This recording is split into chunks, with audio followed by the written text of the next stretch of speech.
karena saya kan banyak nganggur ya, karena yang lebih banyak kerja itu lebah.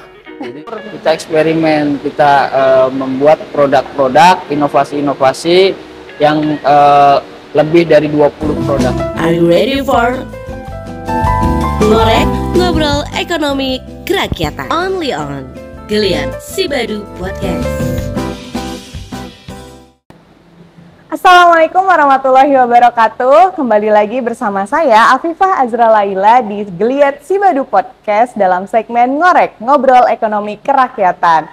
Hari ini bintang tamu kita ini merupakan seorang peraih predikat terbaik UMKM se-Jawa Barat dalam ajang UMKM Award 2022. Mari kita sambut Bapak Amar Afifi Thohir dari UMKM Makun, Madu Kuningan.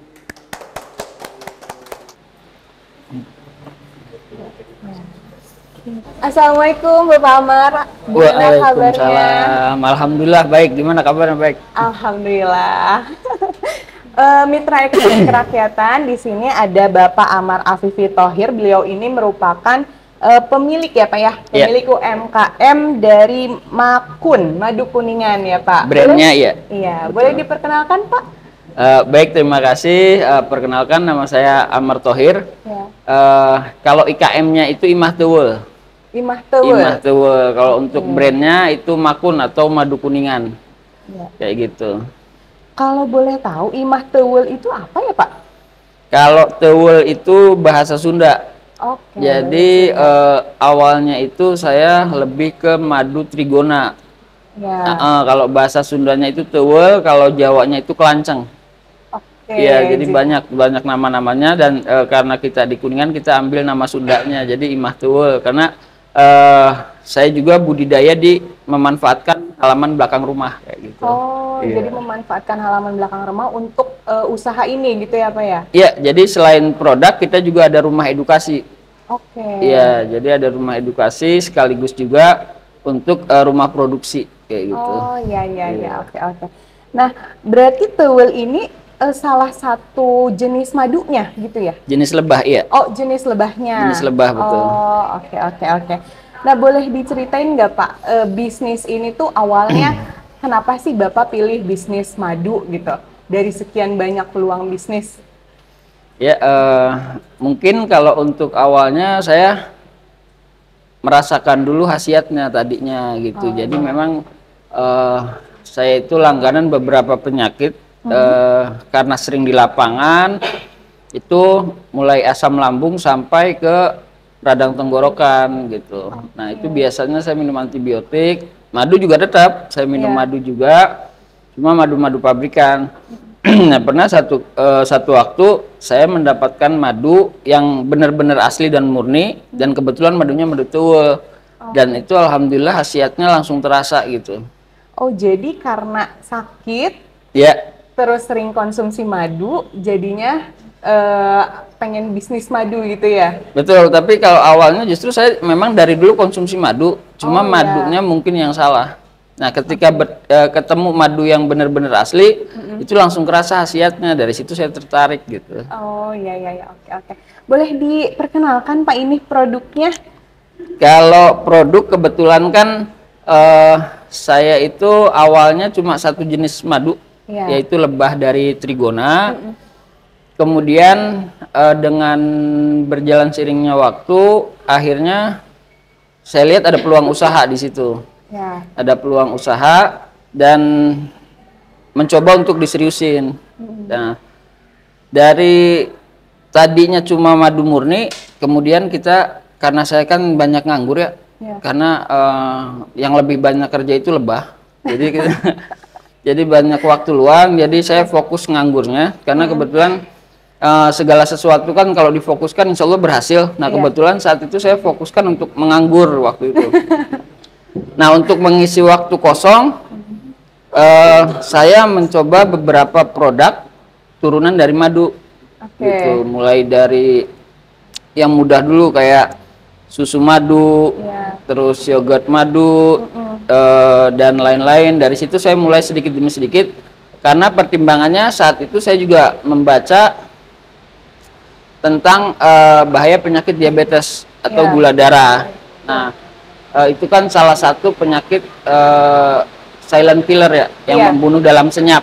Makanya kita berupaya bagaimana memberikan kepada masyarakat ini dari produk kita itu ada manfaat. Jadi bahkan model bisnis yang saya terapkan pun bagaimana tidak hanya sekedar mencari untung, tapi juga memberi manfaat buat orang banyak. Nah, dari situ kita produksi beberapa produk yang bisa memberi manfaat untuk masyarakat. Nah, ini ada madu murninya, terus juga ada yogurt madu, terus juga susu madu. Nah, kalau ini yang kemasan saset supaya lebih ekonomis. Jadi biarpun madu asli itu harganya tetap terjangkau. Jadi kita buat yang saset. Kemudian kita kembangkan juga untuk skincare. Ya. Ini ya Pak ya? Ya, ini sabun wajah itu juga tetap berbahan dasarnya madu. Jadi kita serba madu, juga ada masker wajah.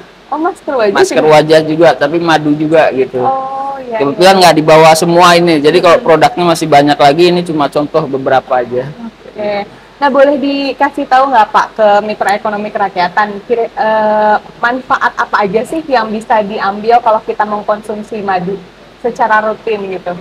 Kalau manfaat sih mungkin sudah banyak ya, referensi juga dari hasil penelitian ilmiah tentang manfaat-manfaat madu. Itu yang pasti untuk kesehatan, ya termasuk juga untuk kecantikan. Tapi yang terpenting yaitu tadi, bagaimana kita bisa mendapatkan madu yang benar-benar asli. Karena banyak beredar juga oleh oknum-oknum tidak bertanggung jawab itu madu yang disebut madu sos. Madu sos? Ya, sos itu sirupan oplosan sintetis. Jadi kalau sirupan itu, si lebahnya itu diberi pakan gula supaya lebih cepat panen. Kalau oplosan ada madu yang dioplos dengan glukosa fruktosa juga dengan gula, dan ada yang lebih berbahaya lagi itu madu sintetis. Itu tidak ada unsur madunya sama sekali, tapi benar-benar dibuat bagaimana menyerupai madu kayak gitu. Oh, jadi buatan gitu ya Pak ya? Buatan sintetis, gitu ya? betul. Makanya kalau khasiat madu mah insya Allah, karena kan Al-Quran sendiri yang menjelaskan. Jadi ini obat bagi manusia itu. Cuman mungkin beberapa banyak yang tidak merasakan khasiat madu. Nah, itu tinggal diteliti lagi madunya yang diminum itu seperti apa dan madu apa kayak gitu. Asli atau tidak gitu ya. Gitu. Nah, ngomong-ngomong soal asli atau enggak nih Pak, ada tips nggak sih gimana bedain madu asli dan madu sintetis gitu buat teman-teman mitra ekonomi kerakyatan ini? Ya, sebenarnya itu salah satu PR kita, karena kan memang banyak beredar di masyarakat tuh yang termasuk mitos, kayak misalkan kalau nguji madu asli itu kalau ditetesin nggak disemutin. Nah, itu sebenarnya nggak benar juga, karena kan madu itu mengandung glukosa fruktosa yang pasti semut suka. Bahkan sebelum jadi madu, masih bahan bakunya itu kan dari nektar bunga. Ketika dia mengeluarkan nektar itu pasti semut banyak. Karena semut pada dasarnya suka yang manis gitu kan, dan madu itu juga mengandung gula, tapi bedanya kan gula sederhana yang mudah larut dalam darah kayak gitu. Nah, kalau untuk kayak dibakar dan sebagainya itu mitos. Itu yang kesulitan kita menjual juga kayak gitu. Yang pasti kalau untuk madu saat ini yang paling valid yaitu sanad. Sanad itu jalurnya. Jadi dari mulai panen, dari mulai peternakannya sampai panen kita tahu silsilahnya gitu. Orang yang udah benar-benar kita percaya. Karena bahkan uji laboratorium sendiri tidak bisa memastikan itu madu asli atau palsu. Contohnya madu yang disebut sirupan. Karena kalau untuk madu sirupan itu ada campur tangan lebah. Ketika lebah diberi pakan, nah itu ada enzim destasenya atau liur lebahnya itu. Makanya ketika diuji di laboratorium itu akan terdapat kandungan dari enzim destasenya atau liur lebah itu. Makanya yang paling kuat ya sanad. Gitu. Kalau untuk sekarang. Tapi kalau organoleptik sebenarnya bisa juga, tapi itu harus terbiasa. Jadi biasa membedakan kayak dari aroma. Kalau untuk madu asli dia kan nektar bunga. Nah itu ada aroma bunganya, tapi beda-beda juga, ada yang ekstra floral kayak dari ketiak daun itu kan. Ya. Nah selain aroma juga rasa itu manisnya kalau madu dia langsung nyebar, nggak tinggal di belakang. Tapi memang harus terbiasa, kalau itu agak sulit kalau untuk yang belum terbiasa. Iya, iya. Berarti memang agak sulit ya Pak ya membedakan Betul. mana yang asli dan palsu. Betul, makanya kan kalau kita kenapa berani memberikan garansi di setiap kemasan kita beri garansi. Iya. Jadi kita berikan garansi untuk keaslian madu, kita tahu semua proses dari awal ternak sampai diperas, disaring, dikemas, itu semua kita tahu. Dan itu makanya kita berani memberikan jaminan keaslian dari makun ini kayak gitu. Berarti pokoknya makun ini terjamin keasliannya Bergaransi, ya Pak ya? kita kasih garansi uang kembali. Bergaransi, oke. Betul. Nah, kalau teman-teman Mitra Ekonomi Kerakyatan ini pengen beli produknya nih Pak, kira-kira kita harus menghubungi kemana? Boleh? Silakan Pak. Oke, baik. Bagi yang ingin mendapatkan produk makun, ada beberapa di marketplace. Kalau yang mau online, juga bisa langsung ke Taman Lebah Kuningan, yaitu di Desa Bojong, di Kecamatan Keramat Mulia, Kabupaten Kuningan. Di situ bisa sekaligus edukasi, jadi mengenal tentang lebah, bahkan bisa sedot madu langsung dari sarang. Oh bisa Pak? Bisa, jadi selain belajar tentang lebah, kita mengenal tentang lebah, juga bisa sedot langsung madu dari sarang. Jadi kita ada rumah edukasi. Untuk wisata edukasi ini kita bisa sekaligus membeli produk kayak gitu. Ya. Kalau wisata edukasi ini Pak, itu individu bisa atau harus rombongan gitu? Bebas, Oh, individu bisa, ya? banyak. Kita alhamdulillah kunjungan udah banyak dari universitas, dari sekolah juga pernah, dari pondok pesantren Saint Salman itu satu bis sampai sekitar 40 orang, terus juga perorangannya banyak. Jadi kebanyakan mereka yang memang mau mengenal tentang lebah dan belajar budidaya, karena kalau untuk tewe sendiri ini kan stainless bee, jadi lebah tanpa sengat, jadi bisa dibudidayakan aman di halaman rumah. Jadi kita sedia juga koloninya, jadi bagi yang suka bunga itu bisa juga untuk membeli koloni, memelihara sendiri, jadi kan lebih terjamin keasliannya kayak gitu. Iya, betul. Berarti pas panen itu nggak perlu pakai jubah-jubah yang Enggak, itu ya? enggak. Perlu ya? Karena ini stainless bee, jadi tanpa sengat, jadi tanpa sengat, jadi aman, insya Allah, bersahabat. Oke. Ini Kang, Pak, madu kuningan ini kan sudah meraih predikat terbaik ya se-Jawa Barat dalam ajang UMKM Award ya, UMKM Juara Award tahun 2022. Nah, boleh diceritain nggak sih Kang awalnya bisa masuk seleksi UMKM Juara sampai menjadi pemenang, mendapat predikat terbaik itu gimana sih Kang ceritanya? Kalau awalnya saya cuma ikut daftar untuk apa namanya program Jabar Juara, itu kan dari sekitar 100 lebih lah, ada untuk pendampingan dulu waktu itu. Ya. Kebetulan referensi juga dari Diskop Dagperin untuk ikut di ajang Jabar Juara. Nah, setelah pendampingan itu sebenarnya prosesnya saya juga kurang terlalu paham, karena memang kalau saya lihat UMKM Kuningan ini banyak yang lebih baik, karena memang saya lihat UMKM Kuningan itu hebat-hebat dan bagus-bagus. Makanya saya juga mungkin lebih kepada keberuntungan kali ya.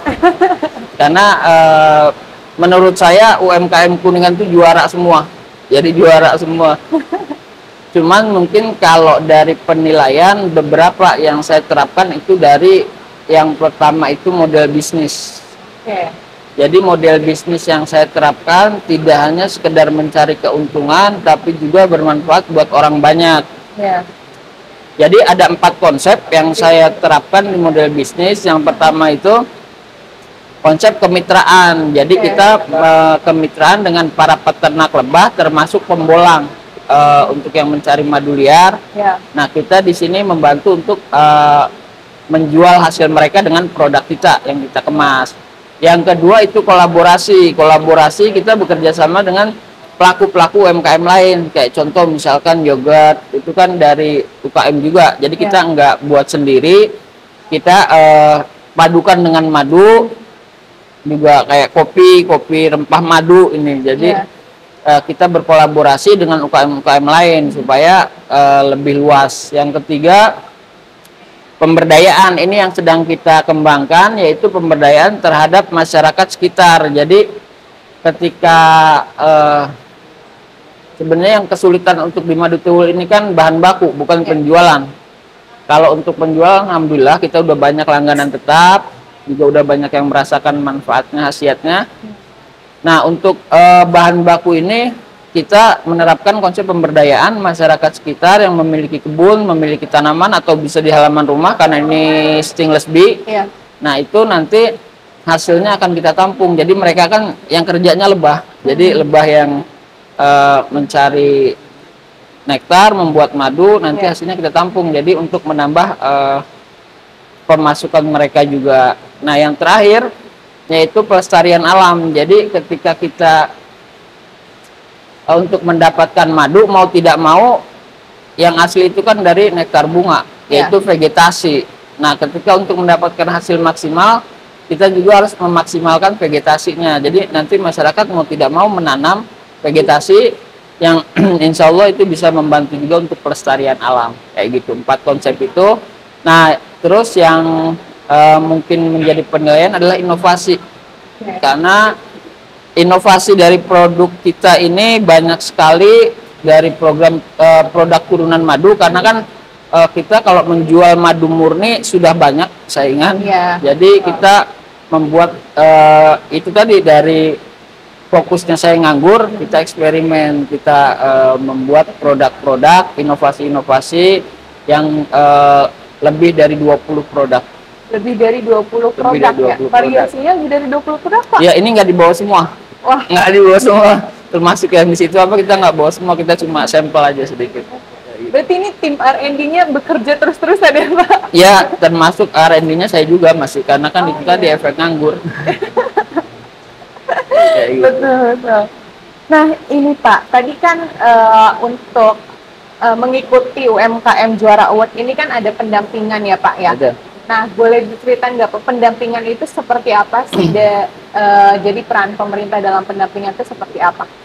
Kalau untuk Jabar Juaranya sendiri kan memang programnya itu kondisi pandemi ya, jadi tidak terlalu banyak itu, tapi memang salah satu keberhasilan untuk saya itu ada juga dari peran pemerintah, karena Hexahelix ini kan bekerja. Dari Hexahelix ini salah satunya adalah peran pemerintah, baik kabupaten, provinsi maupun pusat, karena kebetulan saya juga selain dari kabupaten, Diskop Dagperin yang banyak mendukung juga dari provinsi banyak sekali, kayak kebetulan saya juga petani milenial, terus juga dari Indag Jabar, Diskop Jabar juga banyak program-program, termasuk yang utamanya dari Diskop Dagperin itu membantu kita untuk naik kelas dari beberapa program-program yang dibuat oleh pemerintah. Ya, ditambah tadi Hexahelix itu dari pendukung-pendukung lain, termasuk akademisi. Jadi kebetulan kita juga ada pendampingan dari beberapa universitas kayak Stipari, terus juga dari Universitas Pakuan, dari Universitas Prasetya Mulia. Jadi banyaklah Hexahelix ini berjalan, dan termasuk juga media untuk sarana promosi kayak gitu. Iya, betul. Sangat berpengaruh ya, Pak ya, media. Pengaruh sekali, karena memang alhamdulillah kita itu sudah masuk beberapa TV nasional, dan itu sangat membantu. Karena kan kalau ingin menguasai dunia, kuasai media. Nah, termasuk juga dari dunia usaha. Nah, dunia usaha ini kan salah satu ujung tombaknya itu di pemasaran. Nah, untuk promosi ini itulah peran media yang kita harus rangkul juga. Betul. Nah, ini Pak, setelah UMKM Juara ya Pak, pasti kan dari mulai bisnis dimulai hingga sekarang tuh kan pasti ada kendala-kendala yang pernah dilewati, yang pernah terjadi di UMKM Bapak. Nah, apa sih Pak tantangan terbesar dan kendala terbesar ketika Bapak membangun bisnis ini dari awal? Ya, kalau tantangan pasti banyak ya. Cuma kebetulan saya memang suka tantangan. Jadi kayak misal bahan baku itu salah satu yang membuat kita itu harus berpikir keras bagaimana mendapatkan bahan baku, karena kalau untuk madu aslinya agak sulit, apalagi kalau musim hujan begini.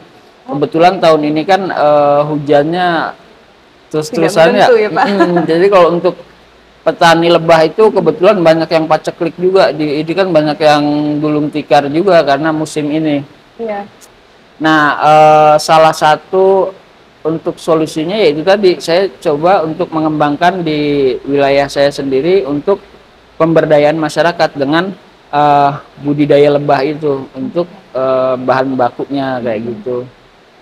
Terus juga dari persaingan-persaingan dengan saat ini kan yang persaingan itu tidak hanya madu asli, tapi juga banyak juga madu yang disebut madu sos tadi dengan harga yang murah, ya kan. Nah, itu juga salah satu kendala atau tantangan untuk kita, bagaimana kita untuk bisa berinovasi, bersaing secara sehat dengan produk-produk yang ada kayak gitu. Salah satunya kita juga yaitu tadi madu saset. Jadi bagaimana masyarakat bisa menerima atau merasakan manfaat madu asli tapi dengan harga terjangkau kayak gitu. Jadi dilahirkanlah madu saset ini. Madu ya, saset, Pak, ya? betul. Nah, kalau kemarin pandemi, Pak, nah terdampak pasti ya, Pak? Pasti. Pasti. Nah, itu dari segi apa tuh, Pak? Kalau untuk pandemi secara pribadi, cuma saya kan nggak boleh egois walaupun memang kadang egois. Sebenarnya saya lebih berharap pandemi itu berkelanjutan. Kenapa tuh, Pak? Karena itu penjualannya meningkat. Jadi orang itu tidak sadar kesehatan ketika mereka terancam atau sakit, baru sadar kan, baru merasa butuh, dan itu penjualan berkali-kali lipat meningkat. Itu peningkatannya berkali lipat. Makanya alhamdulillah wabah itu menjadi berkah buat kita. Jadi justru pandemi ini membawa berkah ya, Pak? Membawa berkah, tapi ya kita juga tetaplah berharap jangan ada lagi karena kasihan yang lain. Kalau untuk pribadi sih memang alhamdulillah dengan adanya pandemi ini membawa berkah untuk kita bisa meningkatkan omset. Itu gila-gilaan itu waktu ini, karena kan masyarakat kita ya itu kalau disadarin nggak sadar, tapi kalau udah terancam baru harus nunggu kepentok dulu ya, Pak? Betul, bahkan kebanyakan yang beli itu yang sakit. Gitu. Padahal saya udah sering sampaikan bahwa kalau untuk madu itu kan lebih baik mencegah daripada mengobati. Bisa untuk juga sebagai untuk memperkuat imunitas, daya tahan. Tapi kebanyakan beli yang sakit sih. Jadi daripada mencegah, tapi lebih ke mengobati dulu ya, Pak, ya? Kebanyakan mengobati, tapi alhamdulillah setelah merasakan hasilnya langsung banyak juga yang berlangganan. Akhirnya mereka rutin mengkonsumsi. Nah, di bisnis ini ya, Pak, apa sih prinsip yang selalu Bapak pegang untuk menjalankan bisnis ini? Kalau yang pertama yang pasti kejujuran, karena bagaimanapun juga masyarakat tidak akan tahu apa yang mereka konsumsi, lebih tahu kita yang produksi. Nah, disinilah tanggung jawab kita sebagai produsen, bagaimana memberikan yang terbaik untuk masyarakat, karena sejatinya usaha itu tidak hanya sekedar mencari keuntungan di dunia, karena kita juga semuanya pasti tidak selamanya di dunia. Dan itu akan dipertanggungjawabkan termasuk dalam usaha. Makanya kejujuran itu prinsip yang saya sangat pegang. Yang kedua, tidak hanya mengejar keuntungan pribadi semata. Jadi kenapa saya buat itu kolaborasi, pemberdayaan, kemitraan, bagaimana usaha kita itu bermanfaat buat orang banyak. Jadi tidak hanya untuk keuntungan pribadi, tapi juga menguntungkan bagi orang banyak kayak gitu sih. Jadi kebermanfaatan, karena kan sebagaimana sabda Rasulullah juga sebaik-baik manusia itu yang bermanfaat buat orang lain. Kayak gitu sih. Oke. Nah, boleh nih Pak terakhir, boleh kasih pesannya nggak, tips and triknya untuk UMKM yang mungkin baru mau memulai bisnis atau yang baru mulai nih tapi ternyata stuck gitu, Pak? Boleh silakan diberikan tips and triknya. Ya, mungkin kalau untuk tips juga saya juga masih belajar, kebetulannya belum terlalu sukses. Cuman yang pasti kendala di kita itu kan mindset, lebih kepada mindset berpikir bahwa usaha itu butuh modal. Sedangkan yang ada di benak semua pengusaha, modal itu uang. Kalau kita mau dapat uang sebenarnya gampang aja. Jadi misalkan kita mau usaha berapa ratus juta kita butuh, itu kan misalkan ginjal itu 700 juta. Iya. Ya, mata itu sepasang 2 miliar sampai kayaknya kalau nggak salah lihat itu. Nah, itu kalau kita butuh modal itu gampang. Ginjal satu udah 700 juta kan gitu kan.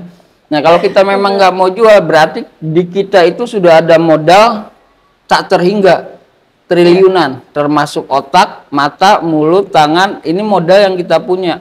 Kenapa kita harus menuhankan uang? Kasarnya tanpa uang kita tidak bisa usaha. Nah, itu suatu hal yang salah kalau menurut saya.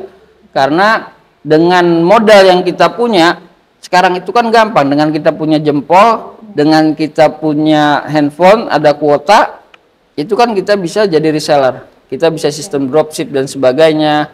Jadi banyak usaha-usaha, jangan sampai terpaut dengan modal gitu. Jangan sampai terkendala bahwa tanpa modal kita tidak bisa apa-apa, karena yang termahal itu modal kita adalah akal, yaitu otak kita juga akal kita yang bisa kita jadikan modal untuk memulai usaha kita dan bertahan dan mengembangkan usaha kita kayak gitu sih.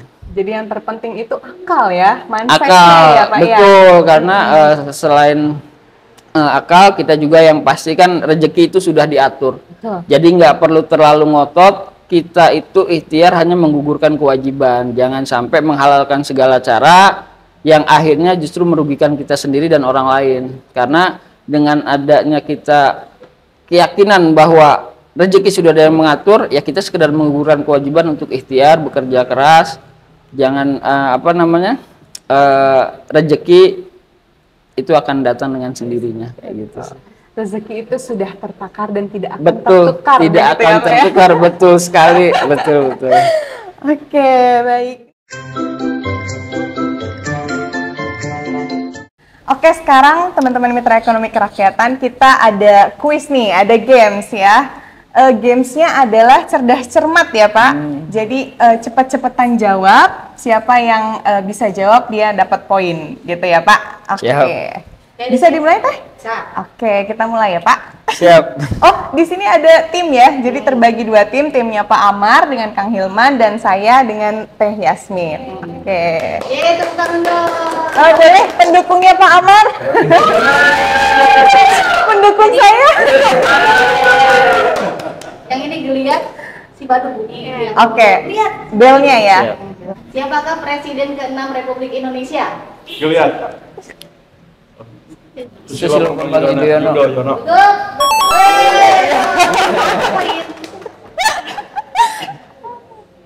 Oke. Next. Yang kedua, di manakah ibu kota Kabupaten Kuningan? Ibu kota Kabupaten Kuningan. Ibu Sibadu. Kota Ya. Kuningan. Ya, betul. Oh, Binatang apa yang jago renang? Sibadu. Ikan. Ikan. Ikan. Tuh. Iya. 5 pertanyaan ya. Ya, oke. Jika cuaca sedang mendung, ada 5 orang, tapi hanya ada 1 payung. Bagaimana caranya agar mereka semua tidak kehujanan? Geliat. Ya, lihat. Ya jalan aja, kan mendung bukan hujan. Satu lagi. Pertanyaan final. Kenapa pion catur ada banyak? Sibadu. Ya, Karena kalau cuma 2 itu mobil atau motor. Salah ya? Geliat. ya. Kalau di rambut namanya poni. Jawabannya kalau sendirian jadi kesepian. Ya. Tadi Kesepian. itu Juara bersama berarti juara kita- bersama. Ada lagi nih. Satu lagi. Terakhir ya, Ya. Babak penentuan. penentuan. Oke. Sebutkan perbatasan kecamatan, perbatasan Kabupaten Kuningan yang berada di sebelah timur. Geliat. Cibinggin. Bingbing, Benar. benar nggak? Benar. Yeay. Si baru. Lihat. Oke, itu tadi gamesnya ya Pak ya. Iya, Games seru. yang mendadak tapi lumayan ya Pak ya. Lumayan Betul. saya. Jadi fair, kalau mendadak jadi fair ya. Iya betul, karena saya sendiri pun nggak tahu Pak ini Betul. gamesnya apa. Jadi adil ya Pak ya. Adil. Karena saya menang jadi adil. Baik, teman-teman mitra ekonomi kerakyatan semuanya, dari percakapan kita siang ini ada satu hal yang bisa saya simpulkan, yaitu prinsip yang selalu dipegang oleh Pak Amar dalam menjalankan bisnis itu adalah yang pertama yaitu kejujuran ya Pak. Dan yang kedua adalah tidak hanya mengejar keuntungan semata, tapi bagaimana kita bisa bermanfaat untuk orang lain. Oke, Bapak Amar, terima kasih banyak atas waktunya. Sama-sama. Mohon maaf mengganggu ya Pak, diundang ke podcast Justru ini. seneng saya. Ini terima kasih juga buat tim Ngorek ini. Iya. Salah satu inovasi dari Pak Kadis Kopdak Perin, Pak Kusmana, ini sangat membantu juga untuk para UKM untuk promosi, terutamanya yang pasti juga inspirasi bagi teman-teman UMKM ketika saling sharing. Makanya saya juga memberikan apresiasi untuk acara Ngorek ini. Oke, terima kasih banyak Bapak. Sama-sama. Sekali lagi. Terima kasih. Oke, tibalah kita di penghujung acara Geliat Sibadu Podcast. Ada sedikit pantun nih dari saya.